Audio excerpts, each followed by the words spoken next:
புறம்புறம்பிய தமிழ். இன்றைய செய்தி. அன்றாட செலவுகள் தான் பெரும் கவலை. எதிர்கால சிந்தனைகளில் மூழ்கி திளைக்கும் இன்றைய தலைமுறை. இன்றைய இளம் தலைமுறையினரில் 3/1 பேருக்கு அன்றாட செலவுகளை எதிர்கொள்வதே மிகப்பெரிய கவலையாக உள்ளது.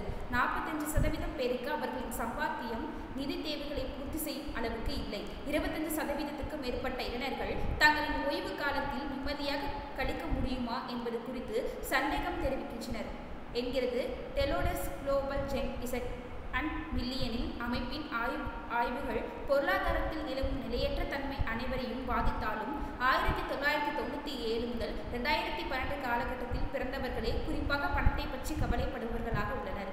தங்களை தாங்களே நிலைநிறுத்திக் கொள்பவர்களாகவும் சிறப்பான எதிர்காலத்தை பற்றி திட்டமிடுபவர்களாகவும் அவர்கள் திகழ்ந்தாலும் பணத்தை பற்றி அவர்களின் கவலை சரியானதே என்கின்றனர் பொருளாதார வல்லுநர்கள்.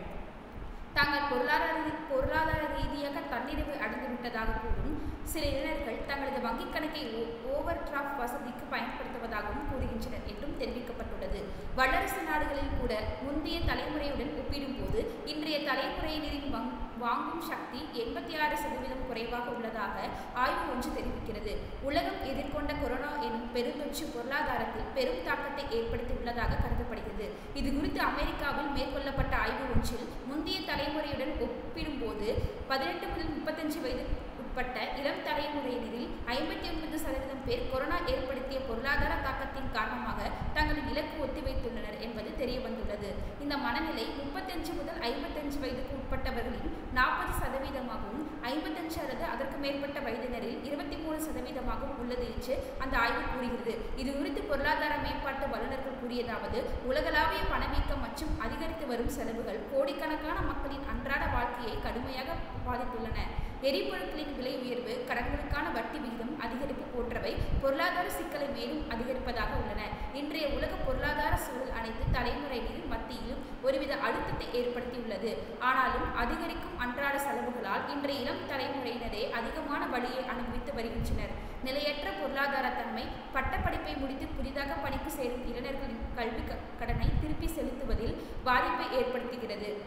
மேலும் இதனால் அவர்கள் பணத்தை சேமிக்க முடியாமல் போவது எதிர்காலத்தில் அவர்களை மேலும் கடனாளிகளாகவும் மாறுகிறது.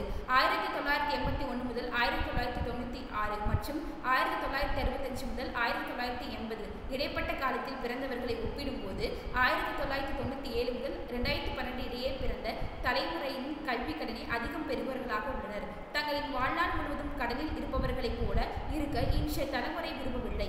ஆனால் நான் என்ன செய்தாலும், எவ்வளவு கடினமாக உழைத்தாலும் எப்போதும் கடன் இருந்து கொண்டேதான் இருக்கிறது என்ற எண்ணம் உளவியல் ரீதியாகவும் அவர்களுக்கு பாதிப்பை ஏற்படுத்துகிறது.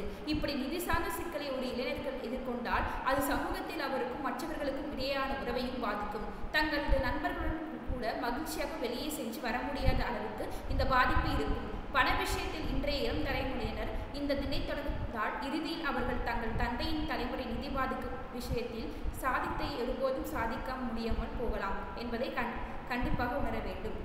2008 உலகம் சந்திக்க பொருளாதார மந்த நிலையின் விளைவாக மில்லியனில் தலைமுறையினர் பல்வேறு நிதி நெருக்கடிகளை சந்தித்தனர். தங்களின் முந்தைய தலைமுறையினர் அனுபவிக்காத கொடுமைகளை எல்லாம் அவர்கள் அனுபவித்தனர். குறைந்த ஊதியம் மற்றும் குறைந்த வேலை வாய்ப்புகள் என அந்த கடுமையான காலகட்டத்தை அந்த தலைமுறையினர் எப்படி எதிர்கொண்டனர், அதிலிருந்து எப்படி மீண்டு வந்தனர் என்பதிலிருந்து இன்றைய இளம் தலைமுறையினர் பாடம் கற்க வேண்டும். இதுதான் பொருளாதாரம் சார்ந்த இன்றைய தலைமுறையின் எதிர்பார்ப்புகளும் அதனால் ஏற்படும் சிக்கல்களும் அழுத்தங்களும் உரிய தீர்வு தரும். இவ்வாறு அவர்கள் கூறினர். நன்றி.